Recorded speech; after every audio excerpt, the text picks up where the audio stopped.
The PlayStation 5 is here, and they really blew the doors out of the place with their presentation. Hi folks, it's Falcon, and today on Game Ranks, the top 15 new PS5 games announced at the PS5 event. Just a quick disclaimer, a few games that have already been announced we're not going to talk about. Godfall, Deathloop, and Ghostwire Tokyo. I mean, we've seen stuff about these games. We saw a little more today, but not a lot, and we already know about them, so let's just move on. Starting off at number 15 is Returnal. Now, this is a really interesting thriller that kind of has that Edge of Tomorrow vibe to it. You're an astronaut who lands on a planet, dies, and continually lives out this cycle of living on this planet and dying. The trailer makes mention of the world kind of melding with her being, and how things change every time. It looks like it's basically a third-person shooter, but it looks like there's a lot more to it, narratively speaking. And for that reason, this looks like a really good PlayStation 5 exclusive to me. We don't have a specific date for it, but I am certainly looking forward. Moving on to number 14, it's Spider-Man Miles Morales, which is a holiday 2020 exclusive. I didn't figure we were getting a Spider-Man sequel this year, but I'm pretty stoked about that. There's a decent chance we're not talking about a full-scale sequel, but rather a standalone, smaller game like Infamous First Light, but that still sounds great. Most likely, we're going to see it expand on the systems that we saw in Spider-Man, which was, as you know, really a great game. This time around, obviously, it's Miles Morales. I can't tell you exactly what continuity that places this in. Miles obviously is in a lot of different continuities, but I think we can have decent expectations as to exactly what the game itself will be, and let me tell you, I'm definitely ready for that specifically. Definitely looking forward to the holiday. And number 13 is Destruction All-Stars, which is just the coolest looking driving game. While they certainly did focus a lot on single-player games, and I appreciate it, when they went multiplayer, they made sure we were going to be stoked. Now, we don't know a lot about this title, but we do know that you play as a human who can get in and outside of a car in this wild arena destruction derby that looks to be a physics playground. Apparently, this is an exclusive game, and to me, that says, well, looks like they've got a killer multiplayer ad for the PlayStation 5. Because if it's even half as fun as it looks, it's that.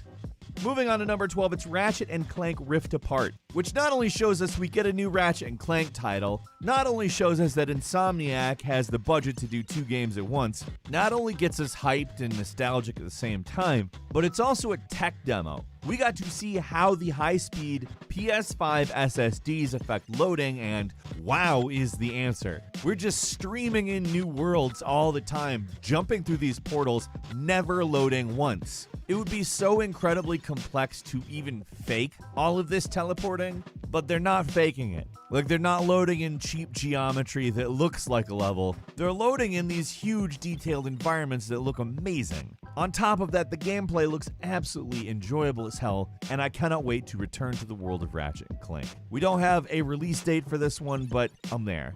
At number 11 is Project Athia, a game that looks incredibly fast-paced for a Square Enix title, but at the same time has that Final Fantasy 15 look. Like, the environment to me is very reminiscent of that, and frankly it should be reminiscent of that. It's made by the same team. However, it looks like they added a lot of color to the equation. It looks to some extent that this game bases itself not just around combat, but also around environmental traversal, and it looks very interesting to me. It's very surreal looking, very otherworldly, and aesthetically reminded me of Dark Souls a little bit. However, the gameplay does look a lot faster in pace. We did not get a release date for this title, and given the fact that it has the word project in the name, it's probably going to be a long time. But hey, Project Athia looks cool as hell.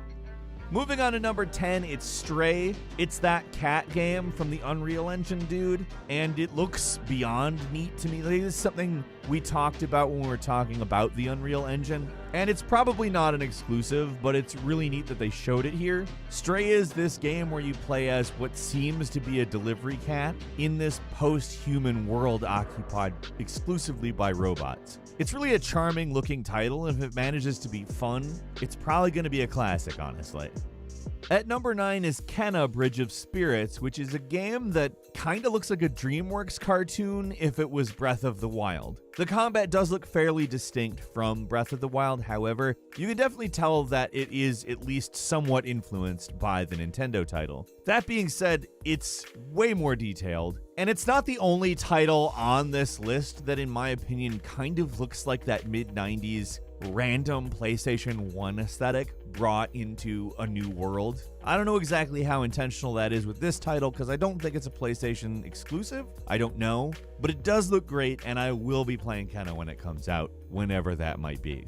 And number 8 is Solar Ash, which is a game from the Hyper Light Drifter guys at Heart Machine. To me, this looks somewhere between Hyper Light Drifter and Journey, in that it gives you this very surrealistic landscape that you appear to be journeying towards the other side of. However, it also gives the impression there is going to be a lot of combat-oriented stuff in the game. Both of those games are some of my favorites from the last decade, so if I'm even vaguely right with my instincts here and it turns out good, Solar Ash is going to be a hell of a game that hits us in 2021.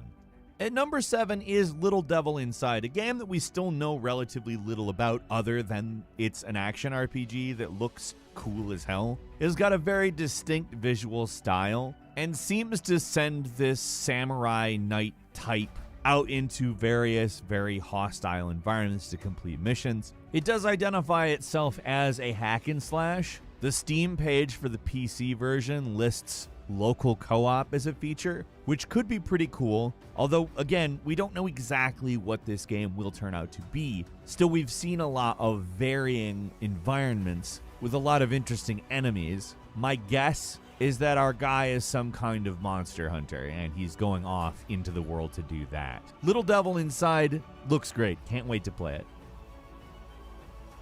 At number 6 is Pragmata, which is a Capcom game that I don't know what to say about. I do not know if it takes place on Earth, if it takes place on the moon, if it takes place in VR. Clearly it's some kind of fake world, I'll say. But beyond that, we don't know a lot. It is intriguing though, and Capcom's kind of been on a roll lately, so I'm quite excited to see what this turns out to be. Pragmata is coming out in 2022 though, so it's going to be a while. At number 5, it's Hitman 3. I'm just totally there for Hitman 3. Hitman 1 and 2 have been phenomenal. They've really been graphical powerhouses themselves, but we have basically every reason to assume that this is in fact going to be an even bigger and better tour de force of the insane stealth franchise. The trailer hyped Agent 47's biggest contract ever, but I mean, that's not why I'm playing Hitman. I'm playing it because it's Hitman and it's wonderful. Give me more Hitman every day. Oh, I have to wait till January 2021. That sucks. At number 4 is a Demon's Souls remake. I don't know that I need to say a lot. It's basically the game that really started the Souls trend. It's obviously a little different than Dark Souls. It has a slightly goofier tone, but like very slightly goofier. I mean, I really have to emphasize slightly here, guys. However, it looks like a very beautiful total remake from the ground up of your journey towards fighting the old one. We do not have a release date for it. However, apparently there'll be 2 different graphical modes. One that favors fidelity and the other that favors frame rate. I can tell you I'll be up frame rate all the way. I can't wait to play Demon's Souls, to be honest with you. I'm totally there for this. And number 3 is Gran Turismo 7, which we didn't get a massive amount of detail about. However, the gameplay footage we saw of it was absolutely beautiful. I think that it got obscured a little bit. The stream quality wasn't amazing, and there is not a 4K version of it on YouTube yet. So what I've been able to see does suffer from some fairly bad compression artifacts. However, it is safe to say that the lighting and reflections and all of the stuff that ray tracing might improve definitely look very much improved. And they also made sure everyone knew that there's a full-blown campaign. I'm there, but also I definitely want some more details, guys. It's obviously a PS5 exclusive. Sony owns Gran Turismo, but we don't know when it's hitting. At number 2 is Resident Evil 8, which was not something we expected to see today. However, hey, I'm there for it. They took a bit of a turn into the supernatural, which sounds kind of odd, but honestly, like, this trailer blew my mind. It looks great. Also, the way they revealed it was a Resident Evil game was hilarious. They showed the word village, so you're like, a game called Village, what? And then revealed the Roman numerals 8 and wrote Resident Evil under. I mean, it was, fairly humorous in my opinion. But honestly, I feel like they really started a hype train here. I'm there for every choice in the trailer. Resident Evil 8 is going to hit sometime in 2021. We'll definitely be following it closely.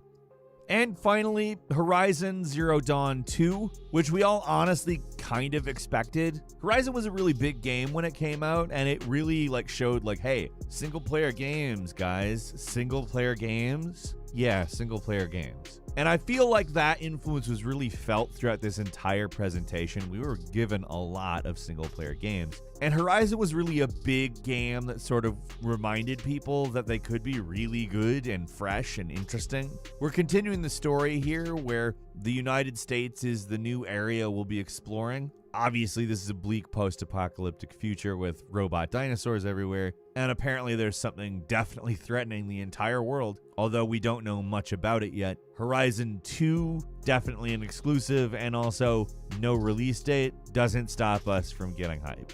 We've got some bonus mentions for you as well. I mean, there were a lot of games that we saw today. First is Sackboy: A Big Adventure, which looks to be sort of rebranding the Little Big Planet franchise into kind of a Super Mario 3D Land type thing, which I'm okay with. Bring that. Looks great. Looks like fun co-op. That's an exclusive. We also saw Jet. Jet, I don't know exactly what to say about. You look like you control some kind of a rocket on various different environments. Obviously, we're going to need to hear more about this to fully understand it. It's a small game. It does look interesting, though. Then we have NBA 2K21, which is probably the only way you're going to be watching the NBA for a while. I mean, you can set up some AI matches and do that, or just play it, because NBA 2K is, of course, a fun franchise. Our man looks super sweaty, and we didn't really get any full-blown actual gameplay to make any judgments from, so it should be interesting when it hits current systems in fall 2020, and of course PS5 later in the year.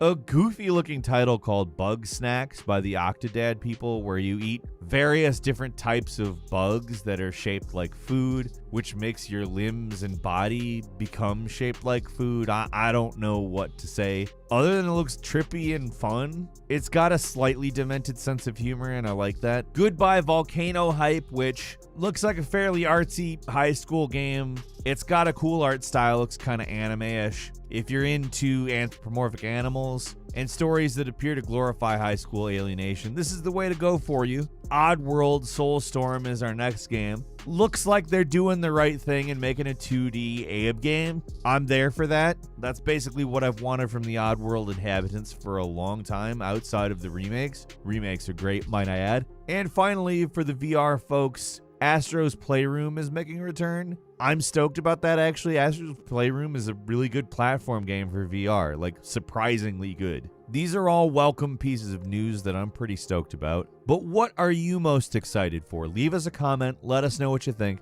If you like this video, please click like. If you're not subscribed, now's a great time to do so. We upload brand new videos every day of the week, and the best way to see them first is, of course, a subscription. So click subscribe. Don't forget to enable all notifications. And as always, we thank you very much for watching this video. I'm Falcon. You can follow me on Twitter at Falcon the Hero. We'll see you next time right here on Game Ranks.